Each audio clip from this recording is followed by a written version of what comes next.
الله أكبر الله أكبر الله أكبر الله أكبر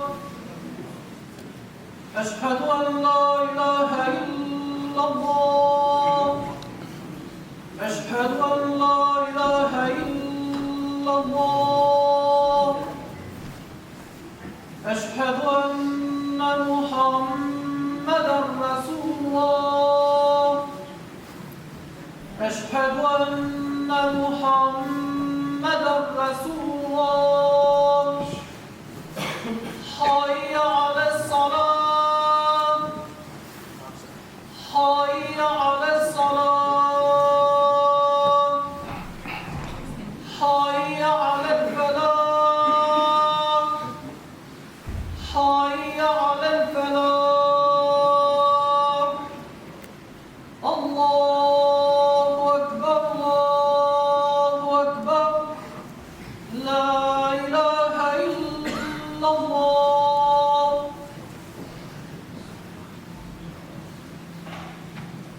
إن الحمد لله نحمده ونستعينه ونستغفره ونعوذ بالله من شرور أنفسنا وسيئات أعمالنا من يهد الله فلا مضل له ومن يضلل فلا هادي له وأشهد أن لا إله إلا الله وحده لا شريك له وأشهد أن محمدا عبده ورسوله يا أيها الذين آمنوا اتقوا الله حق تقاته ولا تموتن إلا وأنتم مسلمون يا أيها الناس اتقوا ربكم الذي خلقكم من نفس واحدة وخلق منها زوجها وبث منهما رجالا كثيرا ونساء واتقوا الله الذي تساءلون به والأرحام إن الله كان عليكم رقيبا يا أيها الذين آمنوا اتقوا الله وقولوا قولا سديدا يصلح لكم أعمالكم ويغفر لكم ذنوبكم ومن يطع الله ورسوله فقد فاز فوزا عظيما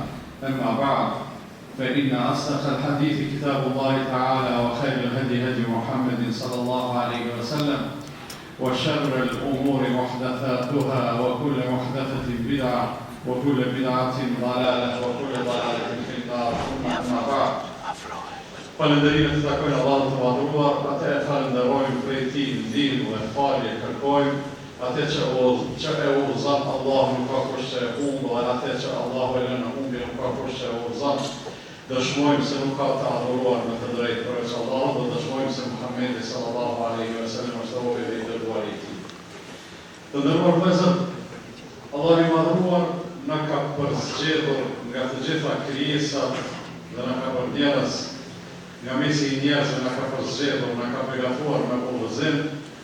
Nga mesi i udhëzuarve shpresojmë të na zgjedhë dhe të na mundsojë që ta presim gjallë e në shëndet e rehatiri me qenje muajin e bekuar të Ramazanit, të cilin e kemi në prak.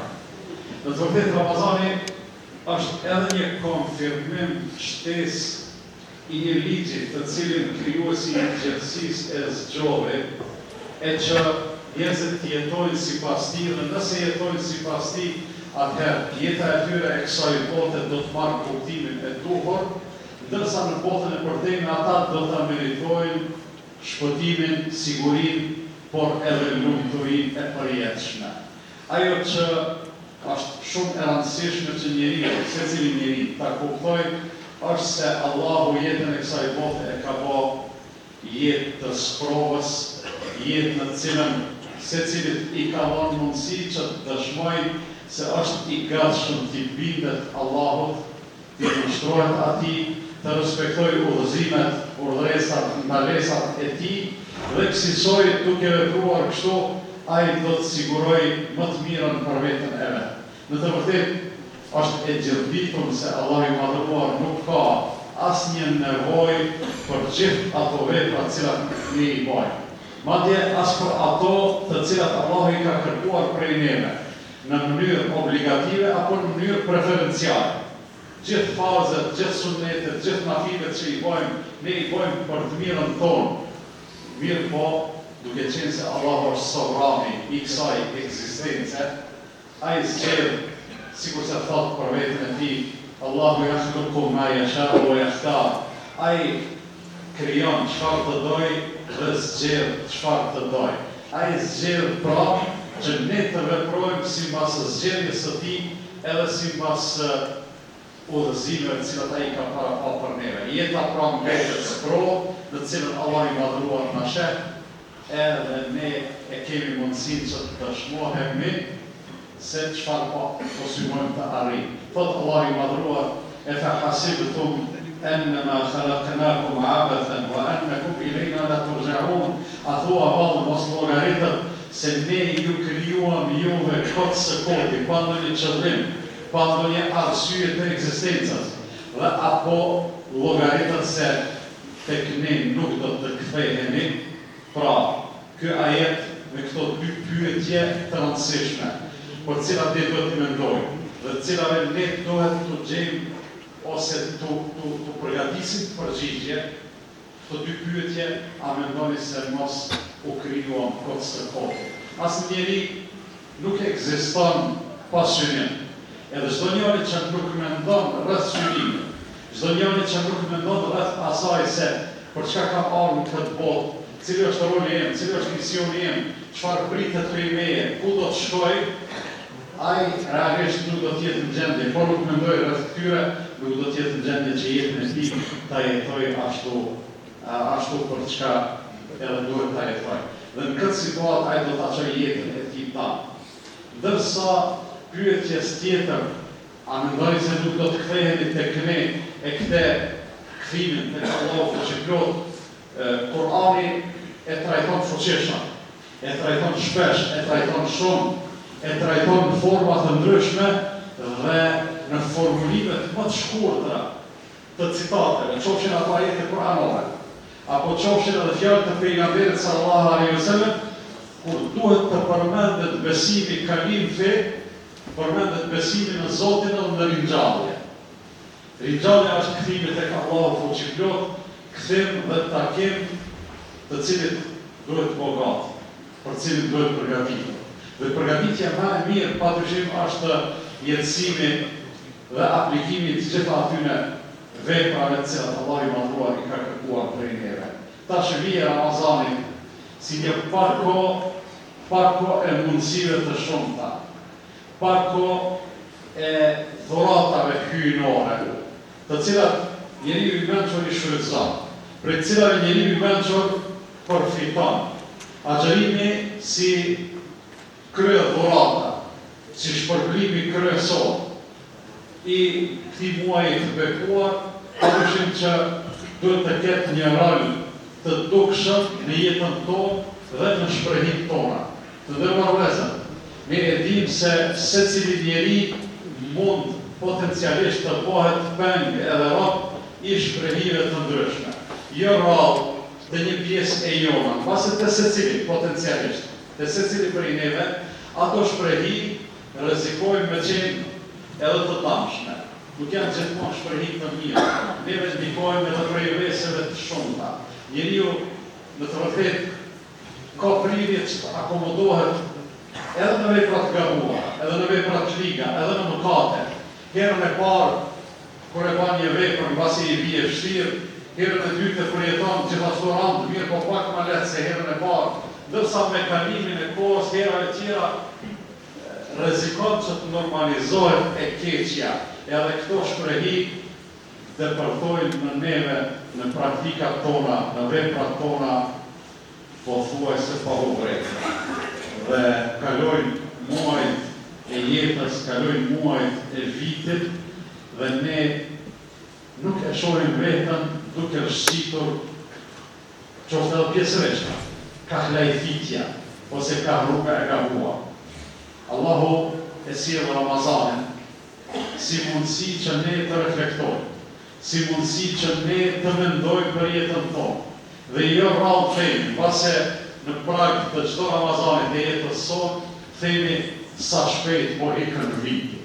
Është shumë e vërtetë. Secili çast i jetës tonë ikën shpejt. Ato çastet e shkurtra, sekondat, minutat përvojnë ditën tonë, ditët e përvojnë javën, javët muajin e muajit vitit, e kësaj çdo çast i jetës që kalon, jeta jonë shkon duke u paksuar. Mirë po kur vjen Ramazani, Allah sikur na e na e krijon një rrethon të re, një ambient të ri në cilin ne duhet të reflektojmë, në cilin ne duhet të shikojmë veten tonë, të shikojmë veprat tona, t'i vlerësojmë ato edhe të shohim se çfarë duhet të përmirësuar e në të vërtetë ajo që ne duhet të përmirësuar nga veprat tona është e shumë.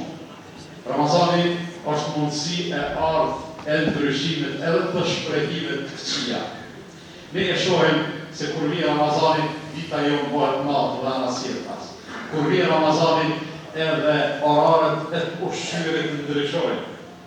Jashtë Ramazanit ushqehemi ditën, në Ramazan ushqehemi natën dhe sa ditën agjerojnë.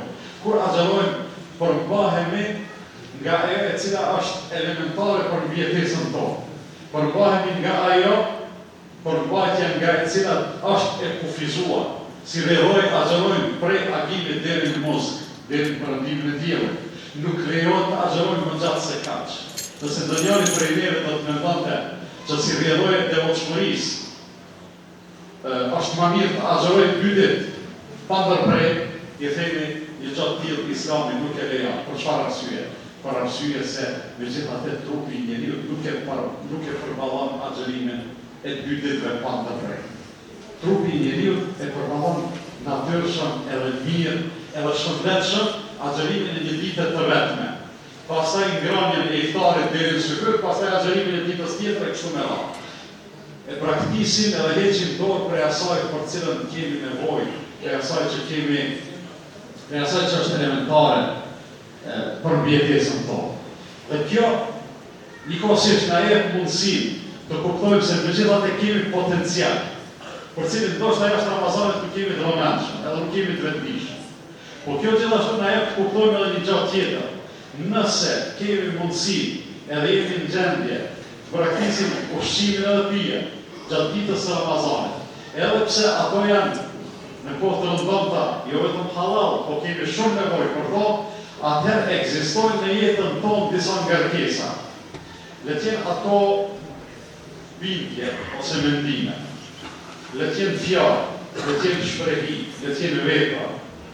Por secilën prej tyre nëse e masim, nëse e peshojmë me peshoren e kënaqësisë së Allahut fuqiplot, dhe na del rezultati se Allahu nuk është i kënaqur që ato të gjenden në neve, atëherë Ramazani na jep mundësinë e ardhë të vetëdijësimit për mundësinë tonë të flakjes së atyre shprehime të këqija.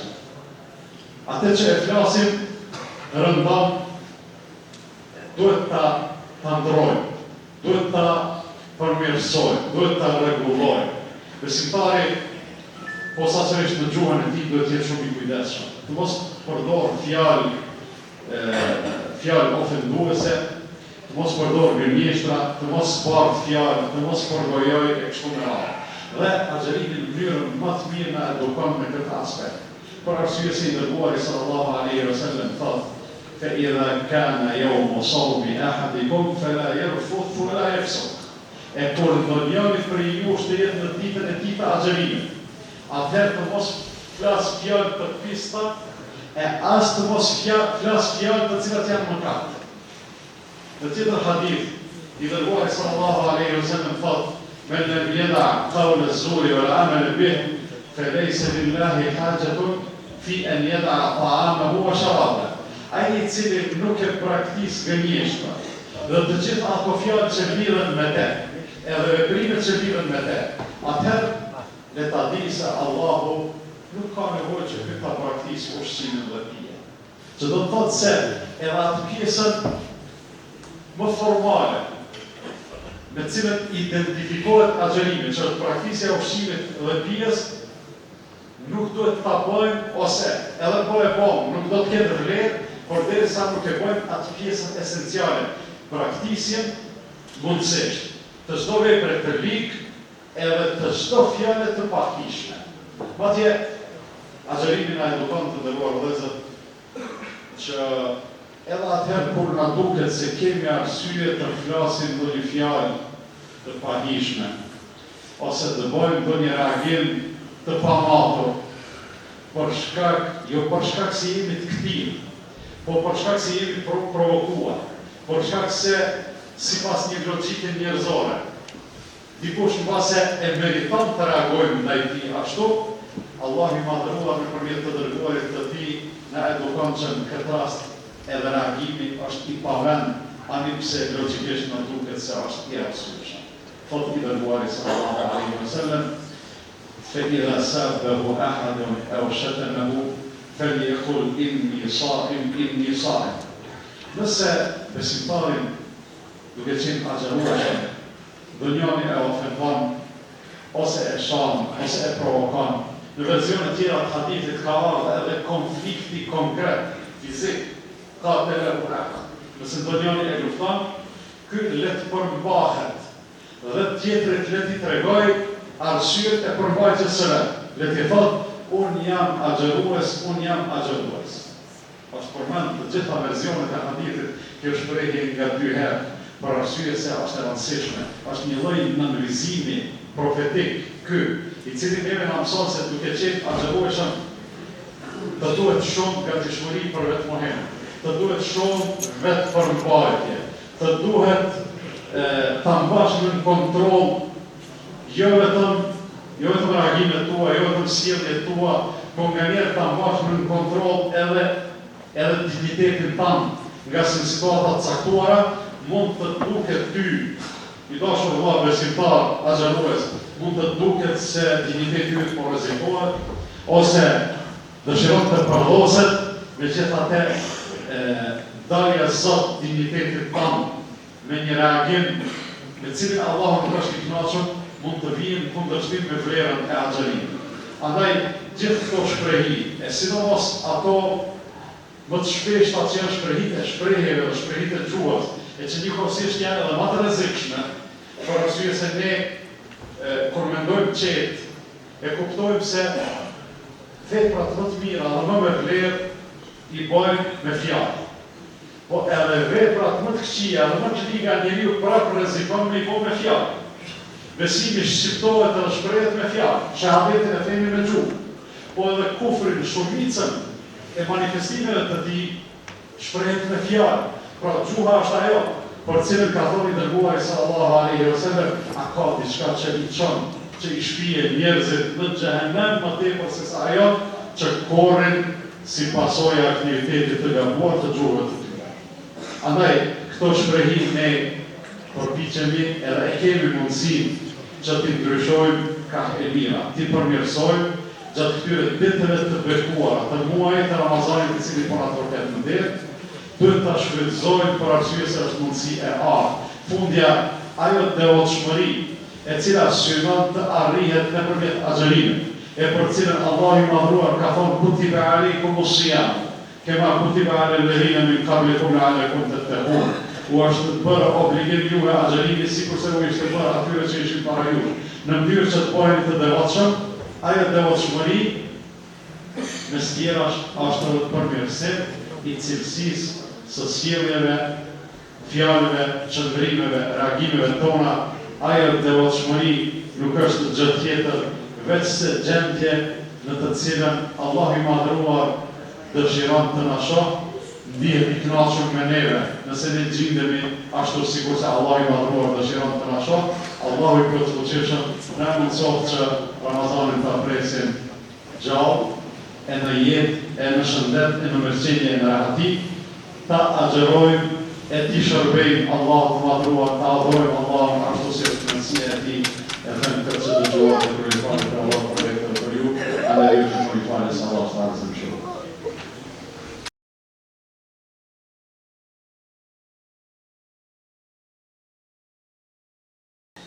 Alhamdulillah, o salatu o salam ala rasulillah. Nga njerë, njerëzit ndodhen në udhkryq. Në ato udhkryqe, sigurisht se na duhen udhërafimet, na duhen shenjat e orientimit ka rruga e drejtë, ka rruga e mbarë. Udhkryqet e jetës për ndonjërin mund të jenë të natyrës, unë jetova, ka sa jetova, me Zotin pasi më kisha mirë, edhe me njerëzit gjithashtu mund të mos kemë qenë mirë. A thua, aja vlen edhe a ka efekt nëse tash në këtë Ramazan kthehem, drejtohem, i kthehem Zotit, i kthehem rrugës së tij, u kthehem punëve të mira. Dhe në këto udhkyqe të brendshme, këto betejë të brendshme, padyshim që nëse mungon kujdesi dhe vëmendja, djalli i mallkuar mund të luajë një rol shumë negativ, që të na pengojë nga kthimi ka Allahu fuqiplot. Mund të na poshpërisë gjoja me dashamirësi, duke thonë, po ti ke s'kelon gjatë keqe pa po. Ti ke vepru kaq vite duke po në kapën e Allahu fuqiplot. Ku dëshiron të të zgjidhje tash? Në të vërtetë, kjo është thirrje e shejtanit. Çdo kujt që i shkon mendja se nuk ka mundësi për mirësime. Ose çdo kujt që i shkon mendja se nuk ka mundësi kthimi ka Allahu fuqiplot, le ta di se këto janë bashkëritje të djallit të mallkuar. Por arsye se thirrjet hyjnore janë ndryshe. Thirrjet hyjnore të ndërmarrë vëllezër janë ndryshe, janë shumë përkalese. Në një prej tyre, në atë që dietarët e kanë quajtur ajeti më shpresëllanës në krejt Kur'an. Në një prej tyre, Allah i madhruar thotë: قل يا عبادي الذين أسرفوا على أنفسهم لا تقنطوا من رحمة الله. Thuaj, o robët e mi, ju që e tepruat në mëkate kundër vetes, ju që vetën tuaj e ngarkuat me mëkate të rënda dhe të shumta, la taqnatu min rahmatillah. Në asnjë mënyrë mos humbini shpresën nga mëshira e Allahut. Pra Allahu nuk po i thret me këtë ajet njerëzit e devotshëm. Po i thret edhe po i përkërrejnë mëkatarët, keqbërësit, ata të cilët janë në hamendje, të vazhdojmë apo të kthehemi. Të vazhdojmë në rrugën e lajfitjes edhe të cilës, apo të kapim kthesën e dritës e udhëzimit dhe të shpëtimit. Allah thotë, mos e humbini shpresën. Inna Allahe yaghfiru dhunuba jami'a, vërtet Allahu i falë mëkatet që të gjitha. Allahu i falë mëkatet që të gjitha. Andaj mos të të shkoj mendja të thuash, unë kam bërë shumë mëkate, unë kam bërë shumë vepra të liga, nuk di a mi falë Allahu. Kjo shprehje nuk di a mi falë Allahu, ose pyetja, a ma falë mua Allahu, është diçka njerëzore. Ne nga njëherë ndjejmë, as i ndjejmë të fajt, sa që pas e vetën tonë nuk do të falënim, mirë po t'jeni të bindur në ruar vëllezër, se edhe ato që s'do t'ja falënim vetes, edhe ato Allah i madhruar me i falë. Çfarë duhet bëjmë? Të kthehemi atij, edhe të kërkojmë falje për ato që kemi bërë, edhe të ndryshojmë rrugë, të ndryshojmë kahje, të vazhdojmë në kahjen e duhur. Allah i këtë fuqishëm në mëshirën e tij na udhëzoj e na drejtohet së gjitha.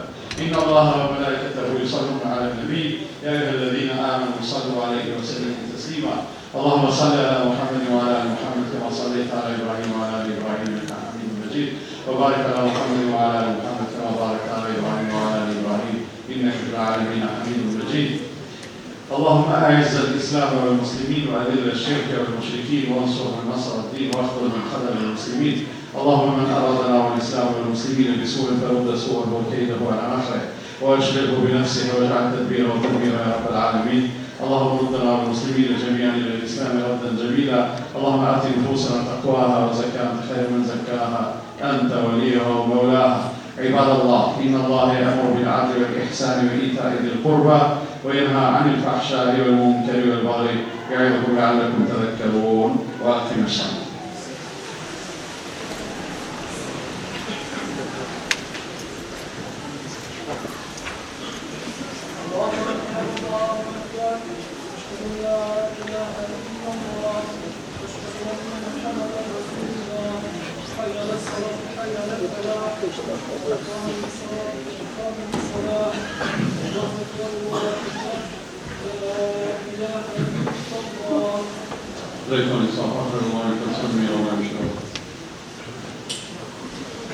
الله أكبر.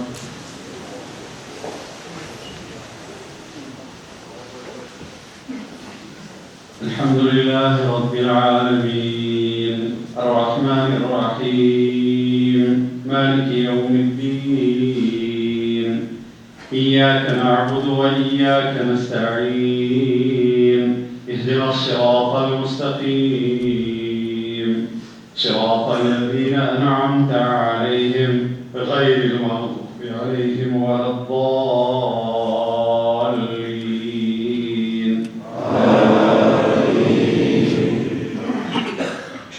إن الذين آمنوا وعملوا الصالحات كانت لهم جنات الفردوس نزلا خالدين فيها لا يبغون عنها حولا.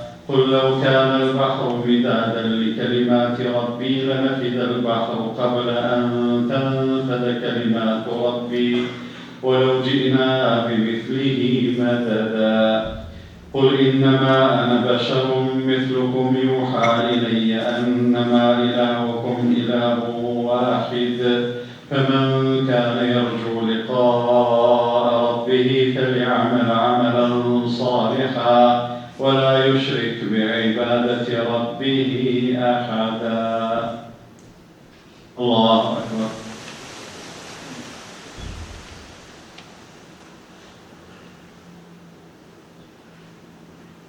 سمع الله لمن حمده. الله أكبر.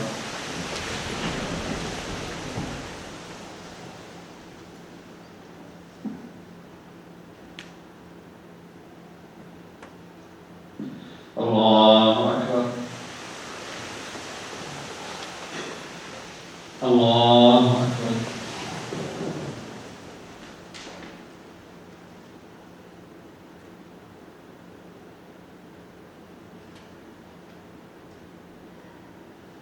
الله أكبر. الحمد لله رب العالمين الرحمن الرحيم مالك يوم الدين إياك نعبد وإياك نستعين اهدنا الصراط المستقيم صراط الذين أنعمت عليهم غير المغضوب عليهم ولا الضالين.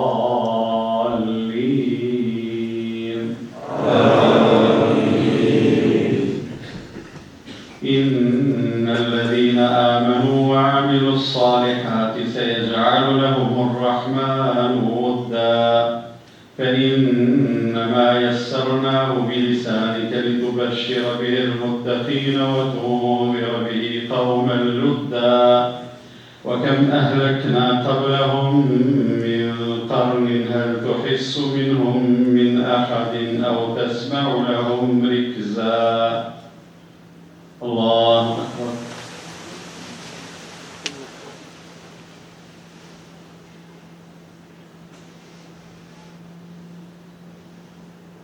سمع الله لمن حمده. الله أكبر.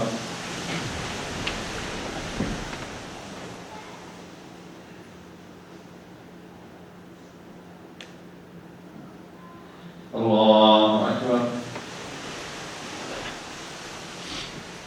الله أكبر.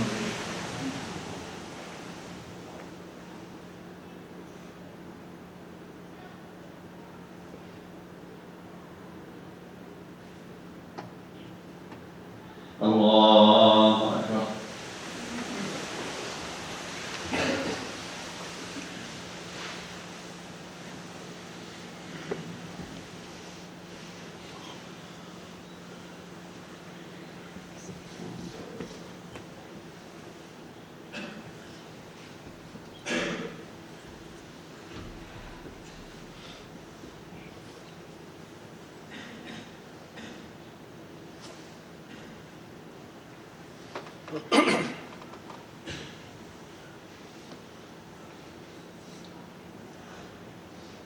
السلام عليكم ورحمة الله. السلام عليكم ورحمة الله. استغفر الله.